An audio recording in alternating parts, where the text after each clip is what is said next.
Бүгін бір ерекше мамандық иесімен таныстырғым келіп отыр. Қарсы алыңыздар Изиге қонаққа келген Игіліков Шахмұрат. Ол кім? Шахмұрат бізде барбер маманы. Саламатсыз. Сосын барберге қалай келдіңіз? Барберге салон красота істеп жүргенде ойладым, кішкене көтерілу керек па деп. Потом просто бір барбершопқа бардым объявлениемен. Контрактқа қол қойдым.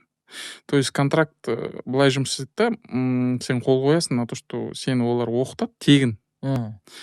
А сен взамен 3 жыл кетпейсің ешқаяққа. Болды. Соған қол қоясың и сол жерде жұмыс істейсің. Иә. Сол жерден повышение квалификация аласың, солай барбер болып. Тұрақтылық бар дедіңіз, иә, демек, иә. Әкеңіз туралы тілге тиек еттіңіз ғой, жаңағы әкеңіз сізге мамандық таңдауға көмектескен секілді, иә, зубтехник деді бірінші, және де шаш тарасшы деді. Неге шаш тарасшы, неге зубтехник? Себебі шашке де байқады қызығынан, інілерім шашын жасап беремін соғын байқады. Әкеңіз қабілетіңізді байқаған болып тұр ғой. Иә. Қолмен бірдеңе шұқып жасаған жақсы көремін, бірдеңе майда нәрсені жасап. Сосын айтты зубтехник деп. Соның бәрін көріп айтып отыр.